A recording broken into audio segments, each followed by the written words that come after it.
shots, ring, ring body.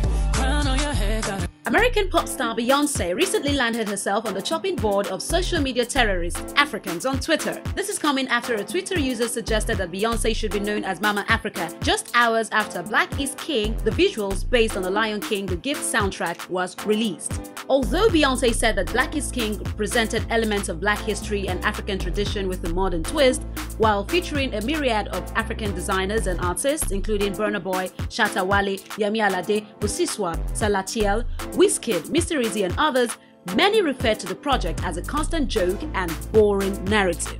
No, Queen Bee, Africans don't just wake up with white chalk on their faces or live in blue huts. Even though we wear agbada to owambes, we prefer suits sometimes, and we have Wi-Fi, you know. Beyonce has only come to reap where she did not sow, many argue. Hence, the reason the title Mama Africa doesn't befit her. Initially, South African singer Miriam Makeba and later Angelique Kidjo held the title. Still, Yemi Alade laid claim to the title when she released her album Mama Africa, The Diary of an African Woman in 2016. Since the gbasgbos on Twitter started, Africans, especially Nigerians, have been singing Yemi Alade's praise and exalting her far above Beyonce. So, which side are you on? Who do you think is a true Mama Africa? Did Yemi Alade work hard for the title? And does Queen Bee deserve the title for her Black is King project? Hello guys, it's Chika here for African Glitz. Let's talk about Beyonce. Beyonce wowed the world, especially Africans, when she collaborated with some artists from Africa in her massively successful 2019 album The Lion King The Gift. Seeing how profitable Africa is from her album's success, like many opined, she went further to release Black is King in August 2020. No doubt, Black is King proved to be a great project that empowered Black people around the world, and she did try to display the beauty of the people of the continent. The 83 minutes accompanying film was, however, its pitfall. Although its visual was shot in South Africa, West Africa, Los Angeles, New York, London and Belgium, even as she worked with a multitude of African artists, many found the film stereotypical and outdated, and it fueled the notion that Queen Bee is a hypocrite. Working with stars like Shatta Wale, Lupita Nyong'o, Yemi Alade, Busiswa did not prove her love for Africa according to many, but only reiterated how much she wants to exploit Africa. Is there hard proof to confirm this? Well, let's present to you the basis of Africans' argument while you remain the judge. She depicted Africa as a homogeneous entity. This is the same narrative Africans are sick and tired of. Many have continued to reiterate that Africa is not a country, but a continent comprising of 54 countries. Also, Africa has a myriad of cultures. Black is King, on the other hand, did not depict this. Would a Mama Africa do this? They asked. The costumes and film settings were equally strongly frowned upon, and many have lashed back. No, we don't wear face paint every day. White chalk painted faces is not the majority of Africans' reality. We don't wake up and see animals running around. We wear joggers, suits, dresses and designer wares, not feathers and animal skin. We all don't live in huts. We live in skyscrapers, modern houses and drive luxurious cars like Lamborghini. Yes, Africa has grown beyond what Beyonce incorporated. And guess what? Africans are angry over this depiction. Tina Knowles Lawson, her mother, came to her rescue and tried to defend her like a mother hen would by saying Beyonce worked closely with creative partners from Africa. But Twitter trolls, who Tina referred to as social media terrorists, are certainly not ones to mess with. As you've imagined, they've made Tina disappear into oblivion faster than Jack Robinson. Except for a charity event she performed in Johannesburg, South Africa in 2018, Beyonce avoids Africa like a plague. No, she doesn't extend her tours to Africa.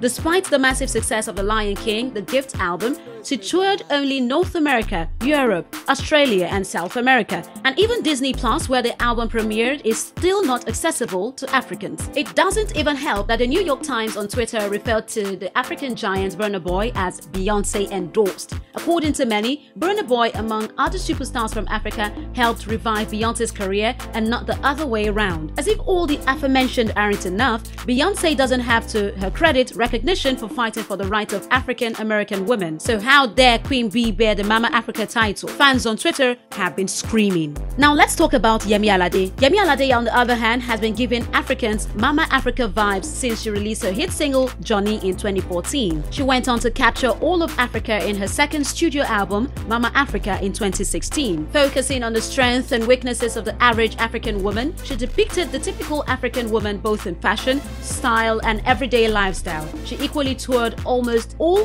54 countries in Africa, earning her the Queen of Afrobeat title. She didn't stop there, as she took Afrobeat to countries like Germany, France and Malaysia, where she charted for months. And did I fail to mention that the profit from Yemi Alade Mama Africa album was donated to a charity focused on eradicating poverty in Africa? And boy, has she lent her voice for the fight for women's rights. Her use of African lingua further helped unite Africans. She learned Swahili and French language to reach a wider audience across Africa. And on Yemi's to-dos list is learning Portuguese.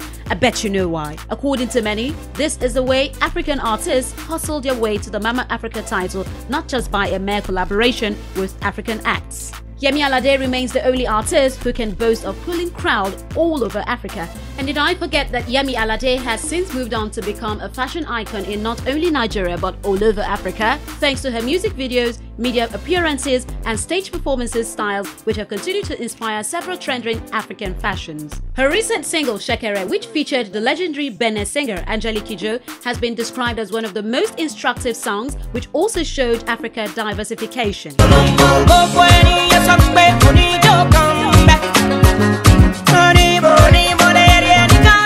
But let me shock you, there is very little difference with the way Yemi Alade depicts Africa and the way Beyonce did. Other acts like Angelique Kidjo and other Nigerian acts go all the way to rural areas to shoot the music videos of songs with strong cultural meaning. So what's the fuss about where Beyonce's Black is King visual is concerned? Should Queen Bee have done differently? Is Yemi Alade music videos flawless? Like we mentioned at the beginning of this video, would let you be the judge of who deserves the Mama Africa title between Beyonce and Yemi Alade. So, do you think Beyonce did well in promoting Africa in her project? And of course, does she deserve to be called Mama Africa? Or do you think Yemi Alade has worked hard and earned that title long before Queen Bee came along? Please share your thoughts with us in the comment section below. If you enjoyed this video, please give it a thumbs up. If this is your first time watching one of our videos and you enjoyed it, please consider subscribing. Don't forget to check out our channel for more interesting videos we know you would like. Thanks for watching and see you on our next one.